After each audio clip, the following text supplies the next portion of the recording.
Bonjour, aujourd'hui on va continuer à parler des émotions, mais on va aller voir un petit peu le fonctionnement de notre cerveau. Parce qu'il me semble que c'est important de faire un petit point sur notre cerveau et notre fonctionnement. Alors il faut savoir qu'aujourd'hui les neurosciences sont d'accord pour dire que le cerveau d'un être humain est terminé et achevé vers une trentaine d'années. Oui, une trentaine d'années. Donc ce qui veut dire que jusque-là, on n'a pas la maturité suffisante et nécessaire pour tout gérer au niveau émotionnel. Donc pensez 30 secondes là, faites un arrêt sur image sur la dernière dispute, les dernières grosses émotions qui ont notamment par exemple envahi vos enfants et où c'est parti totalement en cacahuète, en tempête, où ça a tout dévasté. Et bien vous avez déjà un élément de réponse en fait. Tout simplement, ils n'ont pas la capacité d'aller jusqu'au bout par rapport à leurs émotions, parce qu'il leur manque certaines choses encore. Mais nous aussi en tant qu'adultes. Alors on dit que c'est une trentaine d'années, mais pour certains, les émotions restent difficiles même passé 30 ans, en fonction de d'autres facteurs bien sûr. On verra ça dans d'autres petits moments vidéo. On parlera notamment des blessures, etc. Mais ce n'est pas le sujet d'aujourd'hui.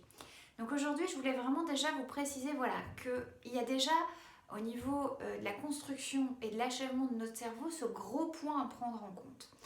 Après, je vous ai fait un petit schéma pour vous expliquer un petit peu comment est notre cerveau et il fonctionne. Alors, il est un peu peut-être rudimentaire et enfantin, mais je le trouve très explicite et notamment je l'utilise aussi surtout avec les enfants en fait, finalement, pour leur expliquer le fonctionnement.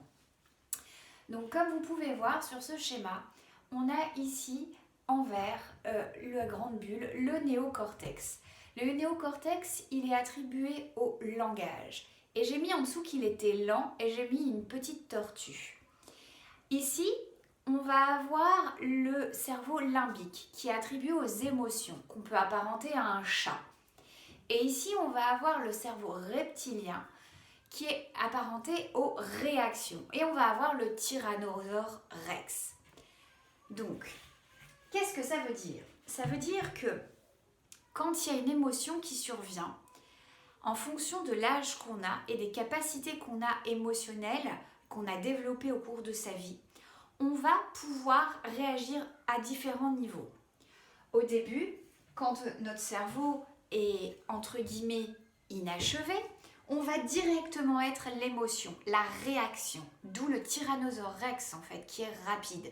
On va directement réagir, surréagir, parce qu'on va vivre l'émotion pleinement et se transformer en fait finalement, être cette émotion pendant cet instant où on va exploser. Donc voilà. Puis, on voit que l'émotion se situe ici, tel un petit chat agile, et en fonction de l'évolution de notre âge, de nos expériences de vie, de nos blessures, on va pouvoir aller petit à petit vers ce néocortex et vers le langage. Autant vous dire qu'un enfant qui a une émotion, il devient totalement émotion, donc totalement réaction, et qui n'a pas la capacité d'exprimer son émotion autrement que par une réaction. Alors ça peut être une crise de colère, de violence, d'agressivité, voilà, à chacun sa réaction. Ce qui en vient à venir vers vous pour vous dire, bon bah voilà, quand on a une émotion, une expérience qui peut être plus ou moins difficile en tant qu'adulte, mais aussi en tant qu'enfant, on va avoir différents modes opératoires de réaction. Il va y avoir la fuite, c'est-à-dire que par exemple ça va monter, ça va bouillir et on va, au lieu d'aller exploser par exemple, je sais pas, sur notre enfant ou notre conjoint par rapport à l'expérience qu'on vit, on va se carapater. On va aller voir ailleurs si l'herbe entre guillemets est plus verte et prendre du temps soit pour soi, soit vraiment pour éviter le conflit ou la discussion qui permettrait peut-être d'avancer. Voilà. Puis, il va y avoir une autre réaction qui va être le fait, un peu comme les animaux dans la nature, de se figer, de faire le mort. C'est-à-dire que, par exemple, on est face à une situation qui nous met en difficulté et là, notre corps va, pouf, se déconnecter. Notre cerveau, notre corps vont se déconnecter. Donc en fait, quand on va nous parler dans cette expérience où l'émotion est forte, et au lieu de réagir physiquement ou verbalement, on va être comme coupé de tout, donc sans réaction. Un peu comme quand des fois, quand on parle à quelqu'un et qu'on essaye de lui faire voir à quel point il est dans une situation difficile et qu'on essaye de l'aider, et ben la personne qui va être en face de vous va être comme vide. On peut faire ça, il n'y a personne, on a l'impression qu'il n'y a plus personne, qu'il y a juste un corps vide, un emballage. Voilà un petit peu. Et la troisième réaction va être, entre guillemets, l'attaque, le combat, la défense. Et donc là, on va avoir une réaction assez impulsive, agressive, voire violente.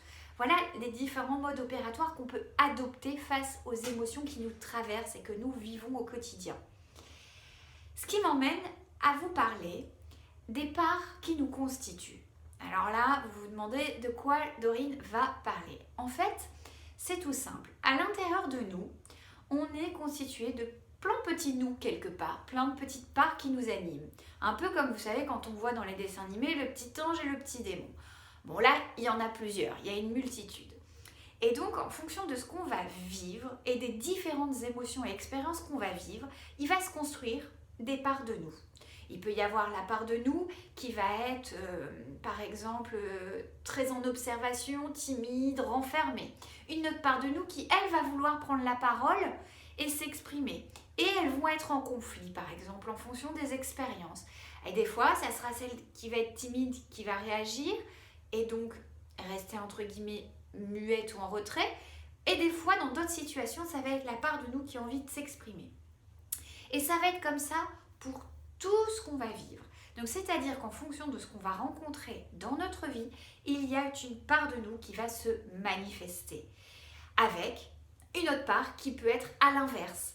Le tout, c'est d'arriver à équilibrer ce qui se passe à l'intérieur de nous pour pouvoir quelque part accueillir ce qu'il y a derrière. Parce que souvent derrière une part qui est prédominante, il y a un système de défense en fait de nous-mêmes qu'on a mis en place avec les années pour se protéger face aux expériences, face aux émotions, face au vécu qu'on a. Et donc, d'où les schémas de fuite, de se figer ou de combattre. Et donc, en fait, il va y avoir des dualités.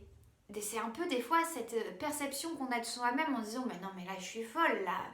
j'ai envie de ça et de ça, et je suis complètement ambivalente, et j'aimerais ça mais j'y arrive pas, ou enfin voilà, je sais pas si vous me suivez et si c'est suffisamment clair, mais c'est un peu cette impression d'être pas toute seule dans sa tête finalement, parce que il y a plusieurs petits nous qui se manifestent, et il y en a plusieurs qui veulent essayer de prendre la place pour pouvoir interagir, agir en fonction de ce qui se passe. Donc sachez que vous n'êtes pas folle, non, c'est normal. Derrière ces parts, il y a souvent une blessure, un traumatisme. Et le but, c'est d'aller les voir, les rencontrer pour justement en prendre soin et les accompagner pour pouvoir guérir les blessures à l'intérieur de nous et avancer. Voilà un petit peu le petit point que je voulais faire par rapport aux émotions, à comment était fait notre cerveau et aux réactions qu'on pouvait mettre en place en fait finalement, et comment on allait se défendre quelque part en fonction de ce qui arrivait. J'espère que ça a été suffisamment clair, et n'hésitez pas à me poser des questions, à réagir, parce que c'est important pour moi de pouvoir vraiment essayer de transmettre et d'expliquer au mieux en fait la perception des choses que moi j'ai pu acquérir au fil du temps et percevoir en fonction de mes différentes expériences et formations. Voilà un petit peu. Je vous souhaite une très bonne journée et à bientôt.